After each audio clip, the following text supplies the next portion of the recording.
नमस्ते, मी वंदना. पुन्हा एकदा माझ्या चॅनलमध्ये तुमचं सगळ्यांचं स्वागत. तर आपण साडीवरच्या वेगवेगळ्या पिसांची कटिंग कशी केली पाहिजे मी तुम्हाला ह्या व्हिडिओमध्ये सविस्तर सांगते.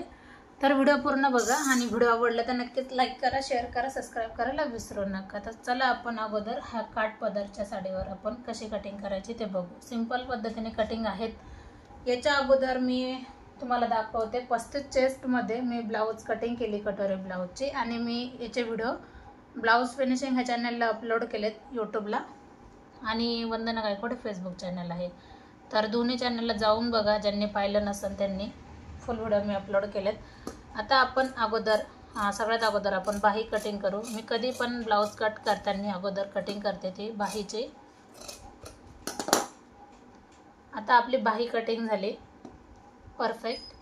आता त्याच्यानंतर हा छोटा काठ आहे, तर आपण हा पाठीच्या काठासाठी यूज करू, जे आपल्या पाठीला येऊन जाईल.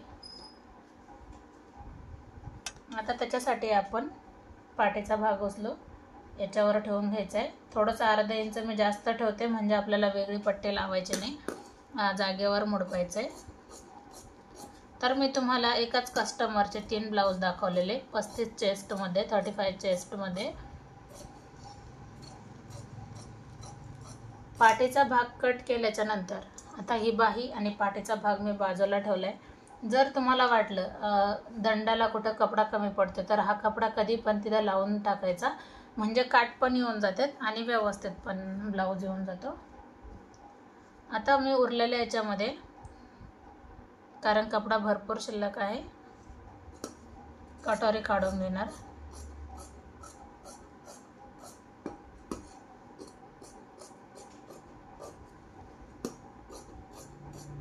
मी एकाच कस्टमरचे 3 ब्लाऊज कसे कट करते अस्तरवर मी तुम्हाला दाखवते कमी वेळामध्ये.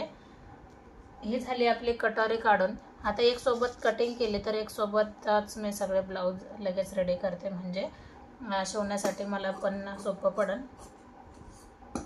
आता आपण मेन फॅब्रिक जरी थोडं कमी जास्त किंवा मागं पुढं झालं तरी काही हरकत नाही, कारण आपली परफेक्ट कटिंग ही अस्तरवर असते. तर कधी पण आपल्याला मेन फॅब्रिक थोडंसं बाहेरूनच कट करायचं आहे. आपली कटोरी काढून झाली, क्रॉस पट्टी काढून झाली. आपल्याला आता फ्रंटचा भाग काढायचा राहिला आहे. तर आता बघू शकतात याच्यामध्ये आपण चेक करायचं आहे का. आता मला थोडासा डाऊट आला का मी याचा फ्रंट भाग कट केला का नाही ते. तर मग मी काय करते, याच्यावर ठेवून घेतले. बघू शकतात अजिबात मी फ्रंट भाग कट केला नाही. याने काय झालं असतं, मोंढ्यामध्ये ब्लाऊज फिटिंगला व्यवस्थित बसला नसता. तर मग मी याला थोडासा आतमधून आकार देते, कारण माझ्याकडून काय झालेलं लक्षात नसून राहिलं. आकार देऊन घेतला. आता परत एकदा चेक करते, तर पाहू शकतात अर्धा इंचाचा याला आकार येऊन गेला. अशा छोट्या गोष्टी जरी तुम्ही एक सोबत कटिंग करता तर ह्या गोष्टी पण लक्षात घेऊनच केल्या पाहिजे. आणि सगळ्यात महत्त्वाचं म्हणजे ज्यावेळेस आपण अस्तर घेतो तर अस्तरमध्ये पण मागं पुढं जरी झालं तर आपल्याला सगळ्या लेअर चेक करायच्यात का. ज्यावेळेस आपण एक सोबत कटिंग करतोय हे योग्य आहे का नाही, कारण माझ्याकडून तसंच थोडंसं आत्ता मिस्टेक झाली, त्याच्यामुळे हे डबल आखण्यात आलेलं आणि त्याच्यामुळं कदाचित माझ्या लक्षात आलं नसेल. पाहू शकतात आपला 5 मिनिटात हा ब्लाऊज एकदम परफेक्ट असा तयार झाला आहे. याच्यामध्ये आता काहीच राहिलं नाही, आपण सगळे घेतले. नंतर उरलेला कपडा आपल्याला याच्यातच गुंडाळून ठेवायचा आहे अशा पद्धतीने, आणि हलक्या हाताने एकदम याला व्यवस्थित असं गुंडाळून घ्यायचं. जास्त पण म्हणजे पॅक बांधून नाही ठेवायचं का, जे करून त्याला घडी पडेल.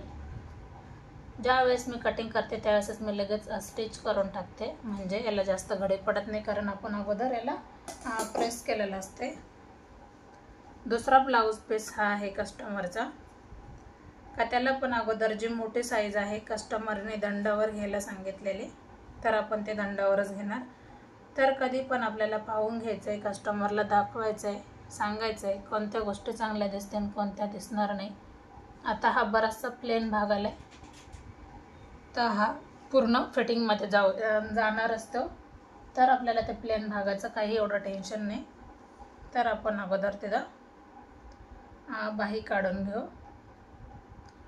तर बाही आपण काढताना मी खालच्या साईडला थोडंसं अर्धा इंच ठेवलं आहे, कमी जास्त नको. आपण एक्स्ट्रा कपडा कट करतोय, उरलेला भाग आपण जोडलेला भाग आपण कट करून टाकू. अगदी फटाफट कटिंग होऊन जाते. फक्त आपल्या ज्यावेळेस आपण अस्तर कट करतो त्यावेळेस आपल्याला मेन फिनिशिंग द्यावी लागते. का काळजीपूर्वक हर एक गोष्ट तिथं लक्षपूर्वक तुम्ही बघा आणि कटिंग करा. आता हा पाठीचा भाग आपण टाकून घेतला आहे का ज्या साईडला आपल्याला काट आले. त्याच्यानंतर आपण क्रॉस पट्टी पण टाकून घेऊ. त्याच्यानंतर आपण फ्रंटचा हा भाग पण टाकून घेऊ आणि नंतर आपण कटोरी पण टाकून घेऊ. आता याच्यामध्ये भरपूर सारा कपडा उरला आहे. आता ज्यावेळेस आपण असं टाकतो ना कपडा, त्यावेळेला आपली कटिंग एकदम पटकन होऊन जाते, अजिबात टाईम लागत नाही.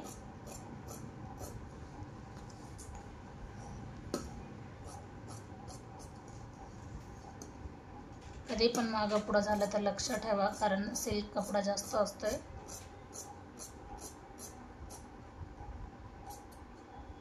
ही क्रॉस पट्टी झाली.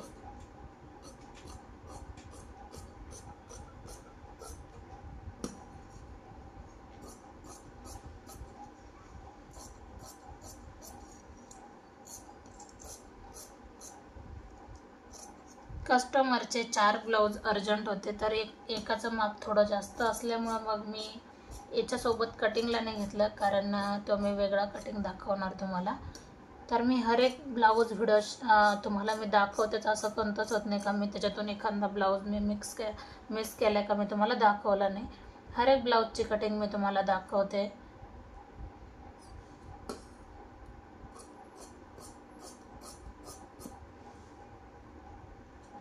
आता याच्यामध्ये नॉर्मल पद्धतीने गळ्या सांगितले आहेत, गोल गळा आणि त्याला लेस आणि लटकन, बस. याच्या व्यतिरिक्त काही नाही. तर मी ह्या ब्लाऊजची 660 रुपये शिलाई घेतली 3 ब्लाऊजची. तुम्ही किती घेता नक्कीच कमेंट करून सांगा.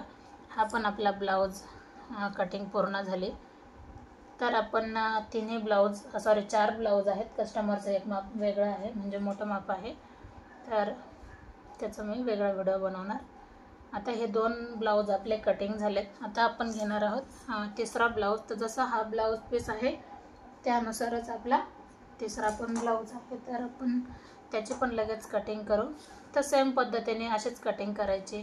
तर व्हिडिओ जास्त मोठा न करता मी तर स्टॉप करते आणि जसं मी अगोदर कटिंग केली त्यानुसारच मी याची कटिंग करते. आता याच्यामध्ये प्रॉब्लेम काय आहे, तर हा प्लेन भाग, तर शक्यतो हा कशामध्ये येऊ देऊ नका. जर कमी कपडा असेल तर तो कुठेतरी ॲडजस्ट करा, का जिथं झाकून जाईल अशा ठिकाणी घ्या, इतर घेऊ नका. तर पुन्हा भेटू आपण नवीन आणि चांगल्या व्हिडिओमध्ये. तोपर्यंत नमस्ते.